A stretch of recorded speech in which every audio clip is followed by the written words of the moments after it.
Roger, recibida misión. Vivimos en una era asombrosa. Bajando a 75 metros por segundo. Los ingenieros han logrado que un rover del tamaño de un coche aterrice en Marte.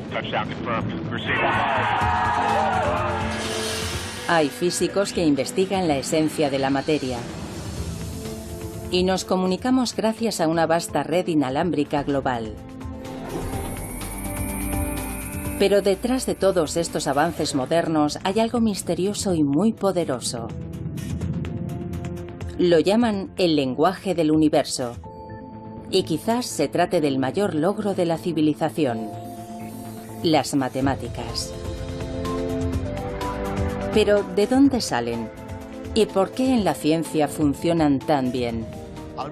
Albert Einstein se preguntaba, ¿cómo es posible que las matemáticas expliquen tan bien cómo funciona el universo? ¿Son las matemáticas humanas? No parece existir un límite en las habilidades numéricas de los animales. ¿Está en ellas la clave del cosmos? Yo creo que nuestro mundo físico solo tiene propiedades matemáticas. A continuación, el gran misterio de las matemáticas.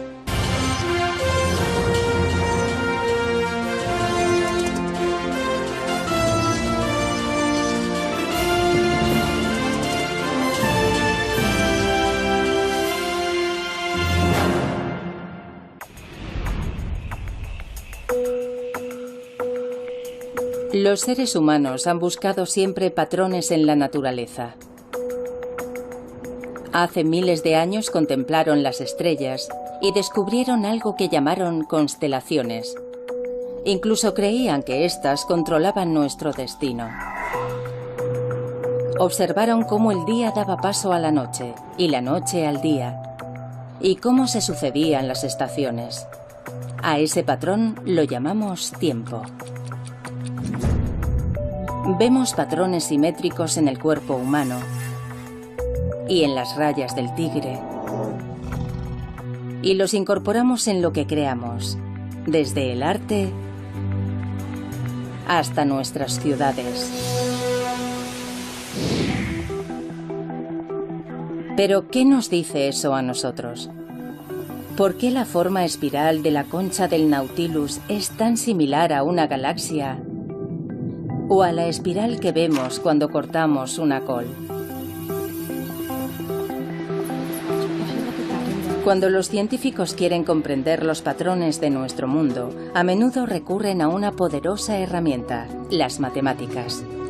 Cuantifican sus observaciones y usan técnicas matemáticas para examinarlas, esperando descubrir las causas subyacentes en el ritmo de la naturaleza. Y funciona, desvelando desde los secretos ocultos tras las órbitas de los planetas hasta las ondas electromagnéticas que conectan nuestros teléfonos móviles. Las matemáticas incluso nos conducen hasta las partes constructivas subatómicas de la materia, lo cual plantea una pregunta: ¿por qué funcionan? ¿Existe una naturaleza matemática inherente a la realidad?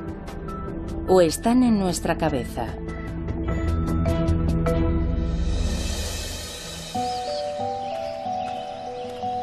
Mario Livio es un astrofísico que está fascinado con la profunda y a menudo misteriosa conexión entre las matemáticas y el mundo. En la naturaleza, los números están por todas partes. Por ejemplo, hay muchas flores que tienen 3 pétalos, como esta, o 5 como esta.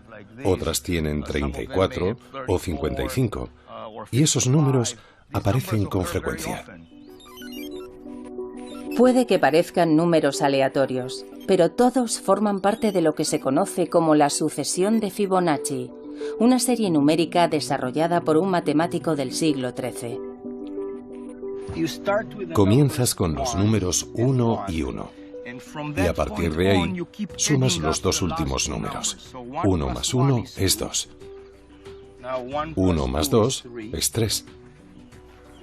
2 más 3 es 5. 3 más 5 es 8. Y continúa así. Hoy, muchos siglos después, esta aparentemente arbitraria progresión numérica fascina a muchas personas que ven en ella la clave de todo, desde la belleza humana hasta el mercado bursátil.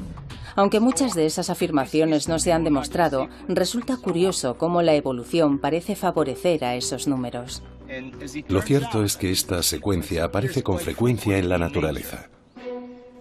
Los números de Fibonacci aparecen en el recuento de pétalos, especialmente en los de las margaritas, pero eso solo es el principio.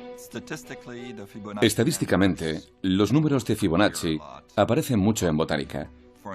Por ejemplo, si observamos la base de una piña, a menudo vemos espirales en sus escamas. Y si contamos esas espirales, normalmente hallamos un número de Fibonacci. Pero si las contamos en dirección contraria, encontraremos el número de Fibonacci adyacente.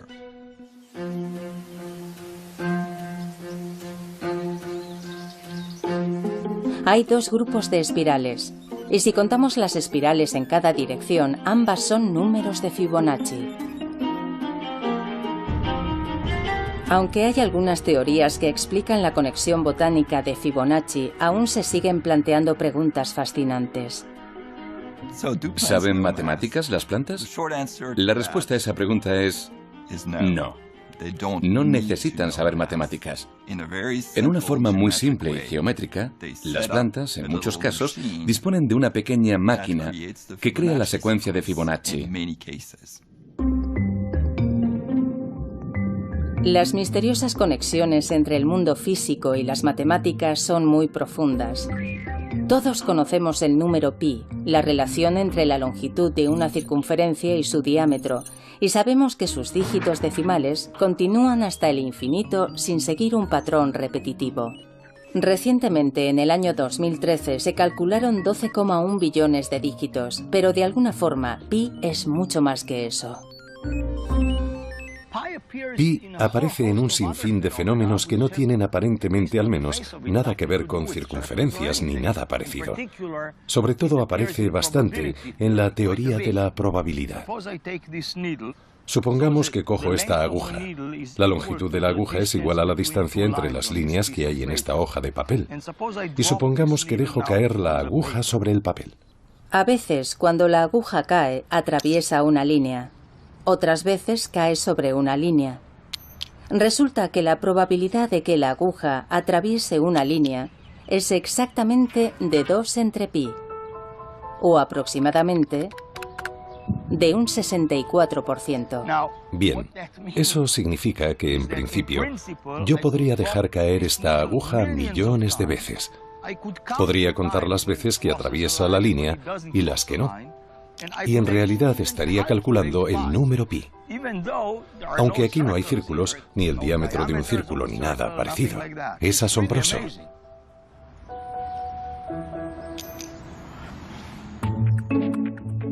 Dado que pi relaciona un objeto redondo, un círculo, con otro recto, su diámetro, puede aparecer en los lugares más extraños. Algunos lo ven en los meandros de los ríos. La longitud real del río, que serpentea desde su nacimiento hasta su desembocadura, comparada con la distancia real, por lo general tiende a ser pi. Los modelos de cualquier cosa en la que intervengan ondas contienen el número pi. Igual ocurre con la luz y el sonido. Pi nos dice qué colores deberían aparecer en un arco iris y cómo sonará un do medio en un piano. Pi aparece en las manzanas, en el modo en que las células crecen con formas esféricas, o en el resplandor de una supernova. Alguien escribió que es como si viéramos a Pi en una serie de picos montañosos, elevándose sobre un valle cubierto de niebla. Sabemos que todos están conectados de alguna forma, pero no siempre resulta obvio descubrir cómo lo están. Pi solo es un ejemplo más de una vasta red matemática interconectada que parece revelar un orden, a menudo oculto y profundo, en nuestro mundo. El físico Max Tegmark cree saber el porqué. Él ve similitudes entre nuestro mundo y el mundo de un juego de ordenador.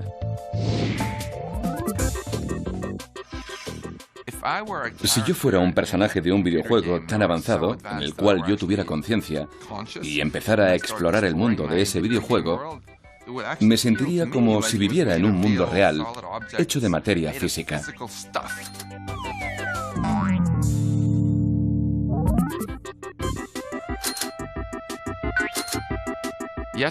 Pero si, como el físico curioso que soy, empezara a estudiar las propiedades de la materia, las ecuaciones que otorgan a todas las cosas sus propiedades, finalmente descubriría que todas esas propiedades son matemáticas.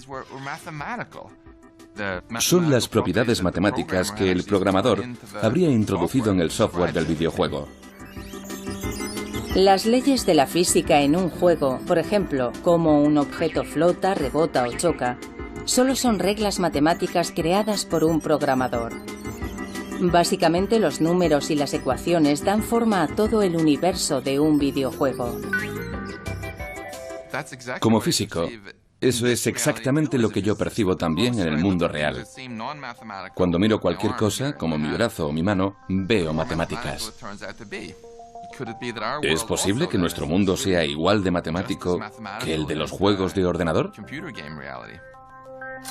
Para Max, el mundo del software de un videojuego no es tan diferente de nuestro mundo físico. Él cree que las matemáticas sirven para describir la realidad, porque lo único que hay es eso, matemáticas, nada más. Muchos de mis colegas físicos dirán que las matemáticas describen nuestra realidad física, al menos de una forma aproximada. Yo voy mucho más allá y afirmo que en realidad es nuestra realidad física, porque creo que nuestro mundo físico solo tiene propiedades matemáticas. Según Max, nuestra realidad física es un poco como una fotografía digital. La foto se parece al lago. Pero a medida que nos acercamos más y más, vemos que en realidad es un campo de píxeles. Cada uno de ellos está representado por 3 números que determinan la cantidad de rojo, verde y azul. Aunque el universo es vasto tanto en tamaño como en complejidad y describirlo requiere una sucesión de números increíblemente larga, Max ve su estructura matemática subyacente como algo muy simple. Tan solo 32 números, constantes, como la masa de las partículas elementales, junto con un puñado de ecuaciones matemáticas, las leyes fundamentales de la física. Y todo cabe en una pared, aunque aún hay algunos interrogantes. Aunque desconozcamos qué es lo que irá aquí exactamente, estoy convencido de que serán ecuaciones matemáticas. Al final, todo son matemáticas. La visión Matrix del mundo de Max Tegmark, en el que las matemáticas no solo describen la realidad, sino que son su esencia, puede parecer radical, pero tiene raíces profundas en la historia. Se remonta a la antigua Grecia, a los tiempos del filósofo y místico Pitágoras. La historia cuenta que Pitágoras investigó la afinidad entre las matemáticas y la música, una relación que hoy está presente en el trabajo de Esperanza Spalding, una aclamada música de jazz que ha estudiado teoría musical y ve similitudes entre la música y las matemáticas. Me encantan las matemáticas, pero lo que más me gusta de ellas lo expreso a través de la música.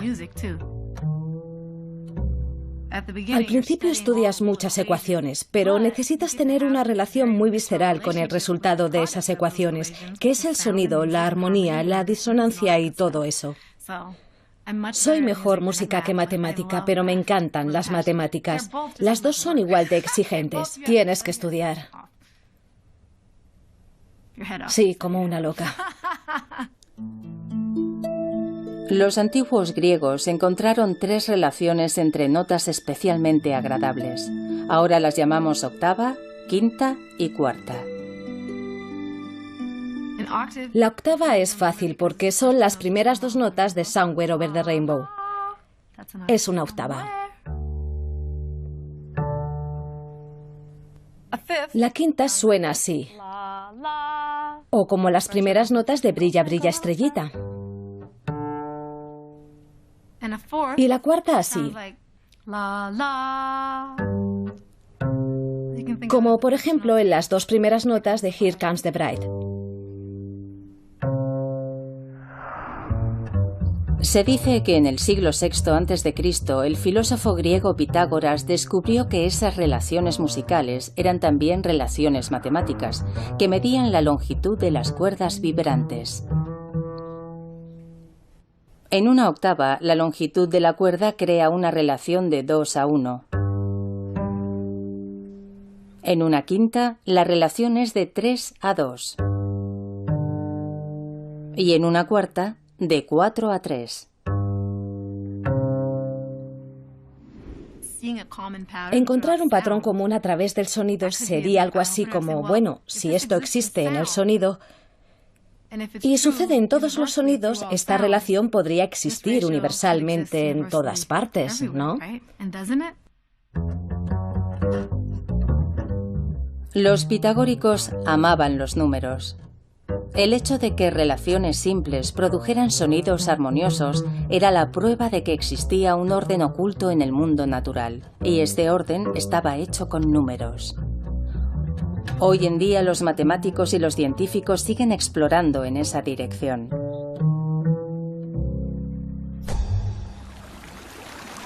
De hecho, hay muchos otros fenómenos físicos que siguen relaciones simples.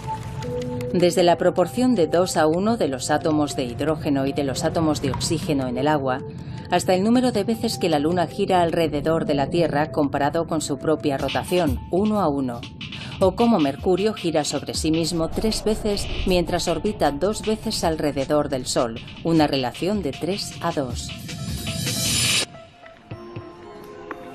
En la antigua Grecia, Pitágoras y sus seguidores tuvieron una profunda influencia sobre otro filósofo griego, Platón, cuyas ideas también siguen vivas en nuestros días, sobre todo entre los matemáticos. Platón creía que la geometría y las matemáticas existían en su propio mundo ideal. Si dibujamos un círculo sobre un papel, ese no es el verdadero círculo. El verdadero está en ese mundo. Y esto solo es una aproximación a ese círculo real. Lo mismo ocurre con las demás formas. A Platón le gustaban mucho estos 5 sólidos, los sólidos platónicos, como los llamamos hoy, y les asignó los elementos que formaban el mundo según su concepción. El estable cubo era la Tierra. El tetraedro con sus esquinas puntiagudas era el fuego. El rítmico octaedro era el aire. El icosaedro de 20 caras, el agua. Y por último, el dodecaedro, el sólido que representaba el cosmos como un todo. Las formas matemáticas de Platón eran la versión ideal del mundo que nos rodea y se hallan en su propio reino. Y aunque pueda parecer extraño que las matemáticas existan en su propio mundo y que modelen todo lo que vemos en él, incluso hoy muchos matemáticos y científicos tienen la sensación de que cuando hacen matemáticas solo están descubriendo algo que ya estaba ahí fuera. Cuando trabajo, las matemáticas se revelan ante mí. Tengo la sensación de que hay algo ahí fuera que intento encontrar, comprender y alcanzar. Con la matemática moderna, es como si siempre existiera algo antes de que tú llegaras ahí. En mi opinión, lo que estudiamos los matemáticos es más un descubrimiento que una invención, porque estamos descubriendo algo sobre la forma en la que funciona nuestra mente cuando interactúa con el mundo. Bueno, eso lo sé, porque es lo que hago. Vengo a trabajar, me siento delante de la pizarra e intento comprender qué es eso que está ahí fuera. Y de vez en cuando descubro una pequeña parte de algo que ya estaba ahí. Muchos matemáticos tienen la sensación de que las matemáticas, más que inventarse, se descubren. ¿Pero solo es una sensación? ¿Podría ser que las matemáticas fueran exclusivamente un producto del cerebro humano? Este es Xiam, un auténtico prodigio de las matemáticas. 800 en el SAT de matemáticas. No está mal. ¿A qué edad lo hiciste? 11 años. 11. Vaya, es una nota perfecta. ¿De dónde surge el genio matemático de Xiam? Resulta que podemos ubicarlo y todo está en su cabeza. Mediante una resonancia magnética funcional, los científicos pueden escanear el cerebro de Xiam mientras resuelve pruebas matemáticas para ver qué partes del cerebro reciben más sangre y por tanto trabajan más que otras partes. Muy bien, vamos a empezar, ¿vale? En las imágenes de su cerebro, el lóbulo parietal muestra un color rojo intenso. Xiam depende de la región parietal de su cerebro para resolver esas operaciones, igual que muchas personas dotadas para las matemáticas. En pruebas similares a la de Xiam, los chicos que mostraban más aptitudes para las matemáticas tenían una actividad neuronal en esta zona del cerebro 6 veces mayor que la de los chicos normales. ¿Pero eso se debe al aprendizaje y a una práctica intensa o los fundamentos de las matemáticas se encuentran en nuestro cerebro? Los científicos buscan la respuesta aquí, en el centro del lémur de la Universidad de Duke, en Carolina del Norte, un refugio de 30 hectáreas para especies de lémures en peligro de extinción. Como todos los primates, los lémures están emparentados con los seres humanos a través de un ancestro común que vivió hace más de 65 millones de años. Los científicos creen que los lémures comparten muchas características con esos primeros primates, lo que los convierte en una ventana, aunque muy borrosa, a nuestro pasado. Tienes que elegir, Teres, vamos. La profesora Liz Brannon investiga lo bien que los lémures, como Teres, pueden comparar cantidades. La mayoría de los animales elige una cantidad mayor de comida. ¿Qué es lo que hace Teres? ¿Por qué son diferentes estos animales a la hora de comparar dos cantidades? Bueno, obviamente no usan etiquetas verbales ni símbolos. Nosotros queremos saber si realmente usan números puros, como estímulo. Para probar si Teres puede distinguir cantidades, le han enseñado un juego de ordenador con una pantalla táctil. El cuadrado rojo significa que comienza una ronda. Si lo toca, aparecen 2 cuadrados con diferentes objetos. Teres ha sido entrenado de forma que si elige el rectángulo con el número menor, consigue una recompensa, una bolita de azúcar. ¿Y si la respuesta es errónea? Lo repetimos muchas veces para tener claro que se fija en el número y no en otra cosa. Para asegurarse de que el animal reacciona al número de objetos y no a otro estímulo, Liz cambia el tamaño, el color y la forma de los objetos. Ella ha hecho miles de pruebas y ha demostrado que los lémures y los monos rhesus son capaces de aprender a elegir la respuesta correcta. Teres obviamente no posee un lenguaje y tampoco cuenta con símbolos para los números.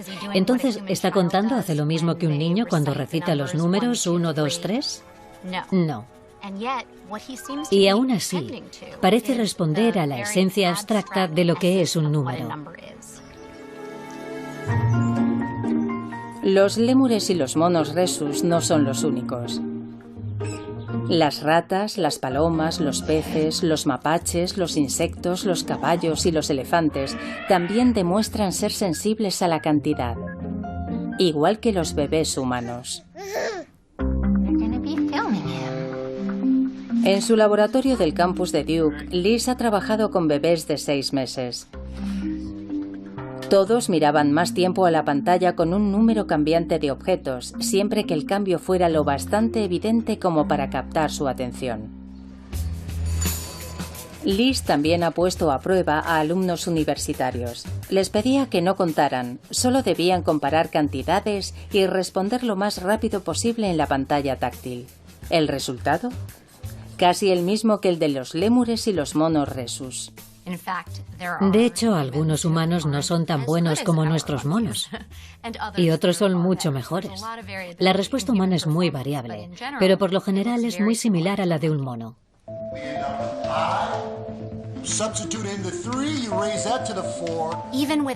Incluso sin ningún tipo de educación matemática o sin el aprendizaje de términos numéricos o símbolos, todos los seres humanos seguiríamos teniendo un sentido numérico primitivo. Esa capacidad para percibir números me parece algo esencial, sin la cual sería difícil que hubiéramos podido apreciar las matemáticas simbólicas.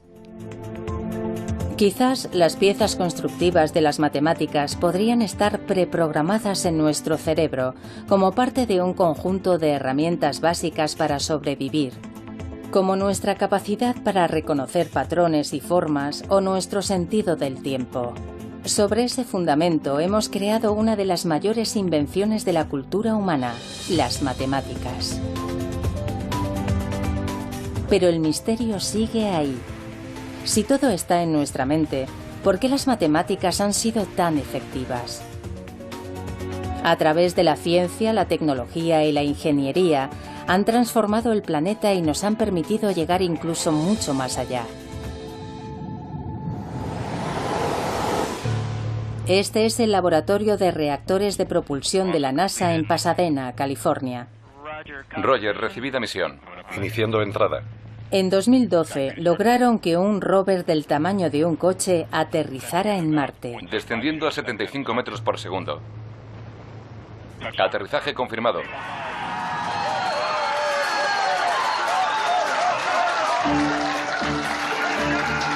Adam Stelzner era el ingeniero jefe del equipo que diseñó el sistema de aterrizaje. Su trabajo dependía de un descubrimiento revolucionario del Renacimiento que hizo que las matemáticas se convirtieran en el lenguaje de la ciencia. La ley de la caída libre de los cuerpos. El filósofo griego Aristóteles enseñaba que los objetos más pesados caían más deprisa que los más ligeros. Una idea que superficialmente tiene sentido. Incluso en esta superficie, el patio de Marte, donde se prueban los rovers del laboratorio. Aristóteles pensaba que la velocidad a la que los cuerpos caen es proporcional a su peso, lo cual es razonable. De hecho, era tan razonable que la idea fue aceptada durante casi 2000 años. Hasta que a finales del siglo XVI fue rebatida por un matemático italiano, Galileo Galilei. Según la leyenda, Galileo dejó caer 2 bolas de cañón de diferente tamaño desde la torre de Pisa. No estamos en Pisa y no tenemos balas de cañón, pero tengo una bola de bolera y una pelota de goma.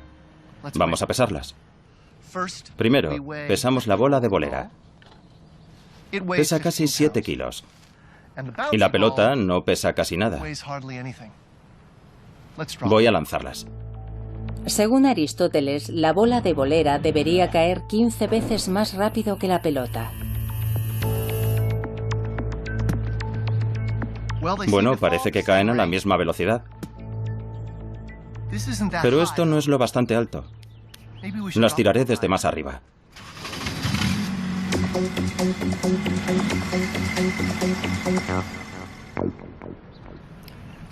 Ed está a 6 metros de altura. Veamos si caen a la misma velocidad. ¿Listo? 3, 2, 1, ya.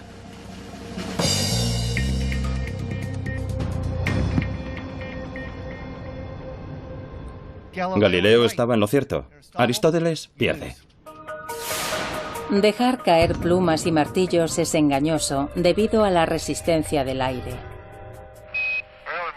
Bien, en mi mano izquierda tengo una pluma y en la derecha un martillo. En 1971, durante la misión del Apolo 15, esto se demostró en la Luna. Allí no hay aire. Ahora van a caer. ¿Qué les parece? Galileo tenía razón. Bola pequeña, bola grande. Aunque parece contrario a la lógica, si sacas el aire de la ecuación, todo cae a la misma velocidad. Incluso Aristóteles. Pero lo que realmente le interesaba a Galileo era que un objeto que caía desde cierta altura no tardaba el doble en caer desde el doble de altura, sino que se aceleraba. Pero ¿cómo podía medir eso? Todo ocurría muy deprisa.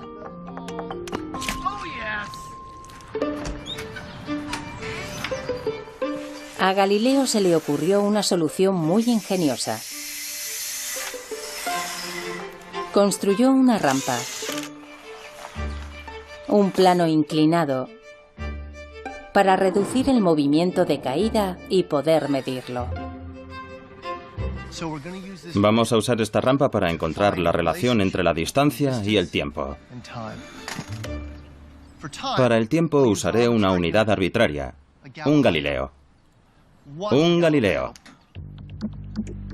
La longitud de la rampa que la bola recorre durante un Galileo será la unidad de distancia. Tenemos una unidad de distancia en una unidad de tiempo. Ahora lo probaremos contando hasta 2. Un Galileo, 2 Galileos. En 2 unidades de tiempo, la bola ha recorrido 4 unidades de distancia. Ahora veamos lo lejos que llega en 3 Galileos. Un Galileo, 2 Galileos, 3 Galileos. En 3 unidades de tiempo, la bola ha recorrido 9 unidades de distancia. Bien, aquí está. Ya tenemos una relación matemática entre tiempo y distancia. El ingenioso uso de una rampa demostró que los objetos al caer siguen leyes matemáticas. La distancia que la bola recorre es directamente proporcional al tiempo al cuadrado. Esa relación que observó Galileo es una expresión matemática de la física de nuestro universo. La observación que Galileo realizó hace siglos acerca de los cuerpos que caen sigue siendo igual de válida hoy.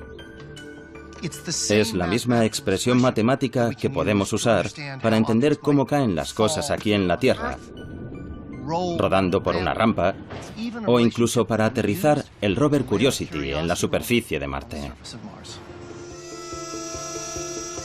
Es el poder de las matemáticas. En la visión de Galileo, las matemáticas podían usarse como herramienta para desvelar y descubrir las reglas ocultas de nuestro mundo. Más tarde escribió: "El universo está escrito en lenguaje matemático". Las matemáticas son el lenguaje con el que comprendemos el universo. No sabemos cuál es la razón por la que las leyes de la física y el universo siguen modelos matemáticos, pero es así. Mientras Galileo convertía ecuaciones matemáticas en leyes científicas, otro hombre que nació justo el año en que murió Galileo llevó todo esto a lo más alto del firmamento. Se llamaba Isaac Newton. Y trabajó aquí, en el Trinity College de Cambridge, Inglaterra. Se dice que Newton era un genio solitario, y aquí, en la bolera del jardín del Trinity College, solía caminar arriba y abajo, meditabundo y absorto, dibujando diagramas matemáticos en la gravilla. Cuentan que sus colegas recibieron instrucciones para que no le molestaran ni removieran la gravilla por donde él había pasado, por si acaso, sin darse cuenta, borraban algún importante descubrimiento científico o matemático. En 1687, Newton publicó un libro que se convertiría en un hito de la historia de la ciencia. Hoy se conoce simplemente como Principia. En él, Newton recogía observaciones realizadas en todo el mundo y usaba las matemáticas para explicarlas. Por ejemplo, cómo durante el otoño de 1680 se vio un cometa en el cielo. Newton reunió datos de todo el mundo para reconstruir el camino del cometa. El 19 de noviembre comenzaba con una observación hecha en Cambridge, Inglaterra, a las 4:30 de la mañana. Y luego hay otra a las 5 de la mañana, en Boston, Nueva Inglaterra. Newton acumulaba datos recogidos por observadores, repartidos por todo el mundo, para reconstruir, con cálculos de una precisión sin precedentes, el recorrido de ese gran cometa por el firmamento.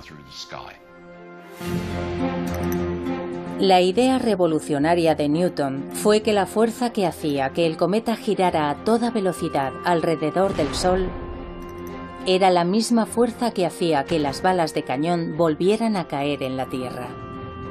Era la misma fuerza oculta tras la ley de los cuerpos que caen de Galileo, que también hacía que los planetas se mantuvieran en su órbita. Newton llamó a esa fuerza gravedad y la describió con precisión en una ecuación sorprendentemente sencilla que explica cómo dos masas se atraen mutuamente tanto aquí, en la Tierra, como en el firmamento.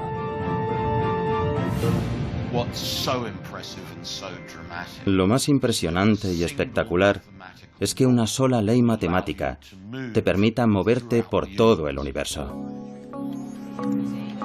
Hoy incluso podemos observarla en acción mucho más allá de la Vía Láctea. Esto es una imagen de dos galaxias que se atraen y están fusionándose. Así es como nace una galaxia. Exacto. Mario Livio forma parte del equipo que trabaja con las imágenes del telescopio espacial Hubble. Durante décadas los científicos han usado el Hubble para explorar más allá de nuestro sistema solar y de las estrellas de nuestra galaxia. Nos muestra las lejanas nubes de gas de las nebulosas y un vasto número de galaxias que giran en el espacio a una distancia de miles de millones de años luz. Esas imágenes revelan que en todo el universo visible, hasta donde el telescopio Hubble puede ver, sigue rigiendo la ley de la gravedad. Newton describió las leyes de la gravedad y del movimiento basándose en las cosas que pasaban en la Tierra y en los planetas del sistema solar y demás. Pero esas mismas leyes, exactamente las mismas, siguen rigiendo en las galaxias más distantes.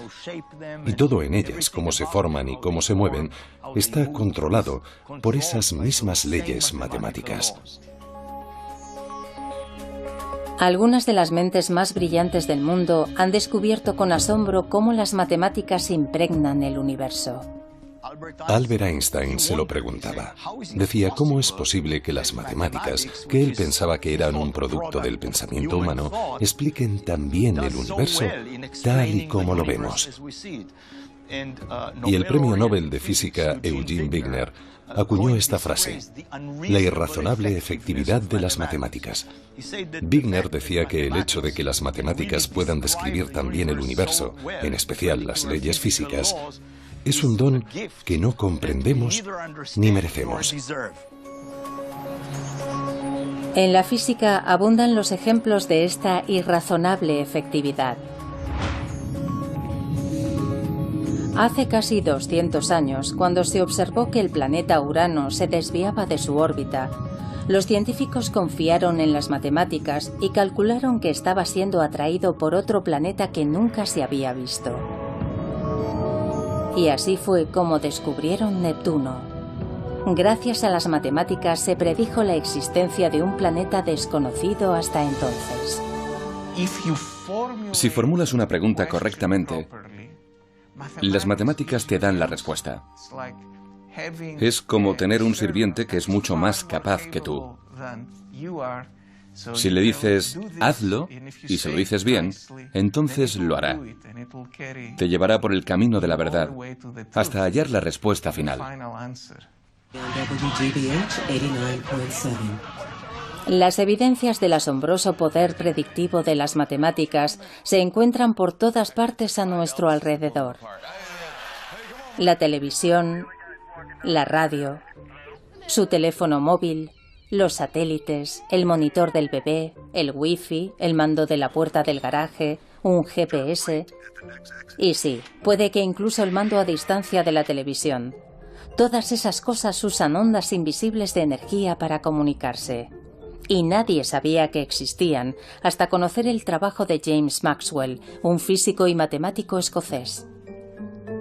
En 1860 publicó un conjunto de ecuaciones que explicaban cómo la electricidad y el magnetismo estaban relacionados y cómo se generaban el uno al otro.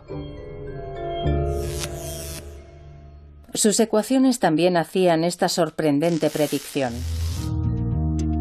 Juntos, la electricidad y el magnetismo podían producir ondas de energía que viajarían a través del espacio a la velocidad de la luz.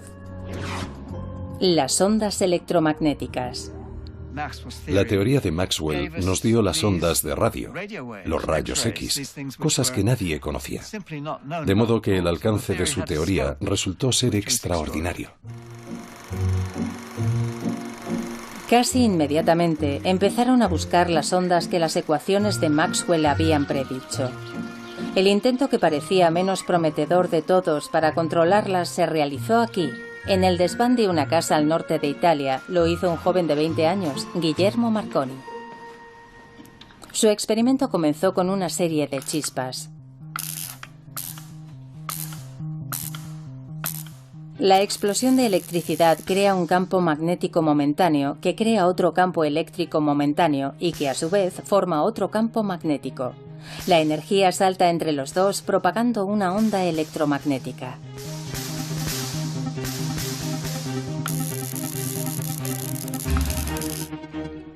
Marconi ideó su sistema para que funcionara en un interior, pero luego lo amplió.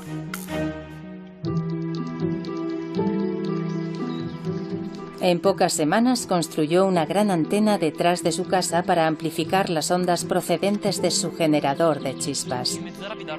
Después pidió a su hermano y a un ayudante que llevaran un receptor hasta el otro lado de la finca, detrás de una colina cercana. Llevaban escopetas para disparar en el caso de que captaran alguna señal.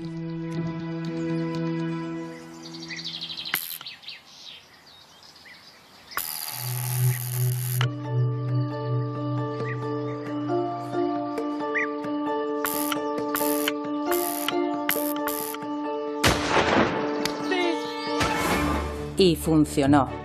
Detectaron la señal a pesar de que el receptor estaba detrás de la colina, a 1500 metros de distancia. Fue la transmisión más lejana realizada hasta entonces. En menos de 10 años, Marconi consiguió enviar señales de radio a través del Atlántico.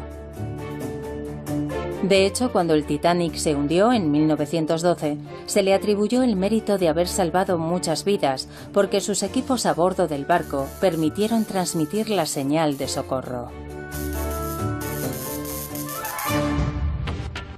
Gracias a las predicciones de las ecuaciones de Maxwell, Marconi pudo controlar una parte oculta de nuestro mundo, inaugurando la era de la comunicación sin cables.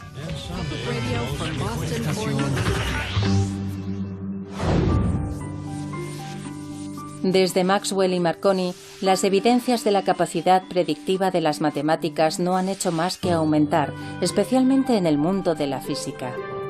Hace prácticamente 100 años no sabíamos que existían los átomos. Se necesitaron muchos experimentos para descubrir sus componentes, el electrón, el protón y el neutrón. Pero cuando los físicos quisieron profundizar, las matemáticas iban en cabeza, revelando finalmente un auténtico zoo de partículas elementales. Descubrimientos que hoy continúan en el CERN, la Organización Europea para la Investigación Nuclear, en Ginebra, Suiza. Actualmente es más conocido por su gran colisionador de hadrones, un acelerador de partículas circular de 27 kilómetros construido bajo tierra. Este proyecto de 10.000 millones de dólares tiene un objetivo bien conocido: encontrar uno de los bloques constructivos fundamentales del universo. Una partícula subatómica cuya existencia predijeron matemáticamente hace casi 50 años Robert Brout y François Englert en Bélgica y Peter Higgs en Escocia. Peter Higgs reunió las ecuaciones de la física más avanzadas que teníamos y tras muchos cálculos se dijo: Si construimos una máquina lo bastante sofisticada como para hacer que las partículas choquen entre sí a una velocidad próxima a la de la luz, descubriremos una nueva partícula. El descubrimiento de la partícula de Higgs sería la prueba del campo de Higgs, una melaza cósmica que es el material de la masa de nuestro mundo, lo que habitualmente experimentamos como peso. Sin masa, todo viajaría a la velocidad de la luz y nunca se combinaría formando átomos. Eso es lo que convierte al campo de Higgs en una parte fundamental de la física. Y por eso llaman a la partícula de Higgs partícula de Dios. En 2012 se pudo constatar la veracidad del trabajo realizado por Peter Higgs y sus colegas hace unas décadas. Los experimentos del CERN confirmaron la existencia de la partícula de Higgs. Lo construimos, funcionó y viajamos gratis a Estocolmo.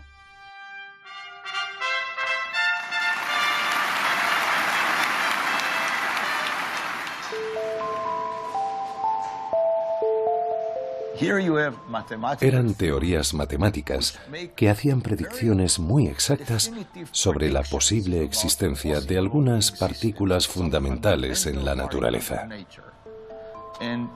Y lo creas o no, se hicieron experimentos y se descubrieron las partículas que las matemáticas habían predicho. Para mí es algo asombroso.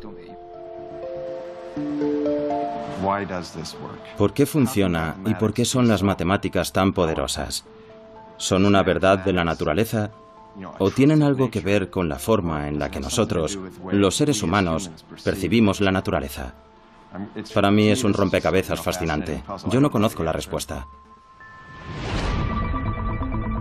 En la física, las matemáticas tienen un amplio historial de éxitos.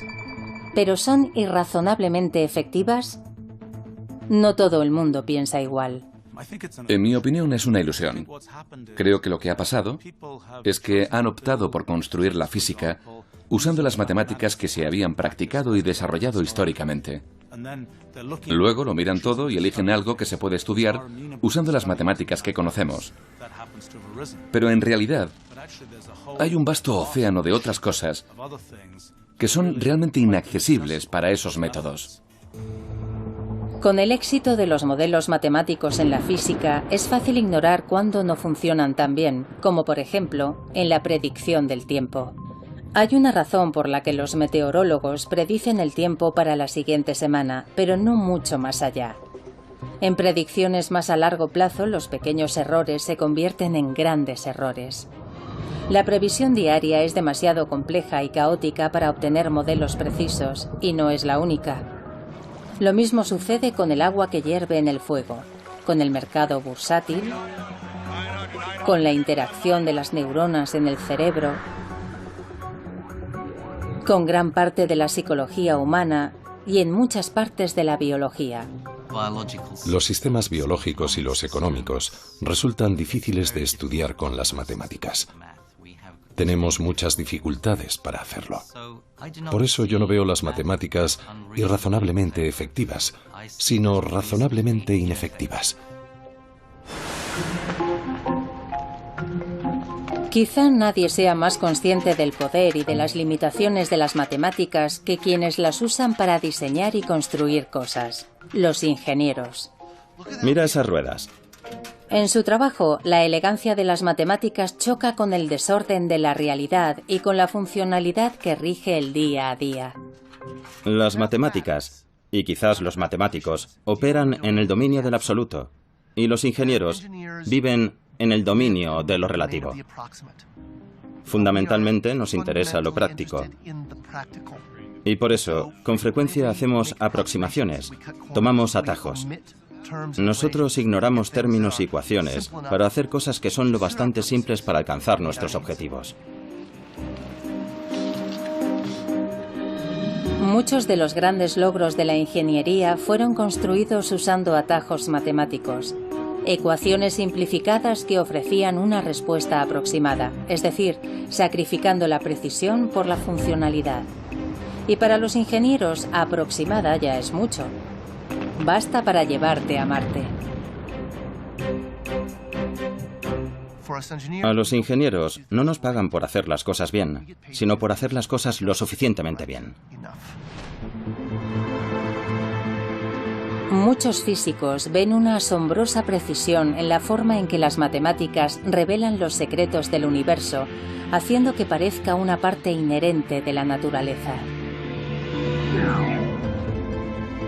Mientras que en la práctica, los ingenieros tienen que sacrificar la precisión de las matemáticas para que algo sea útil, haciendo que parezcan una herramienta imperfecta de nuestra propia invención. Entonces, ¿qué son las matemáticas? ¿Forman parte del universo o son una invención humana? Puede que ambas cosas.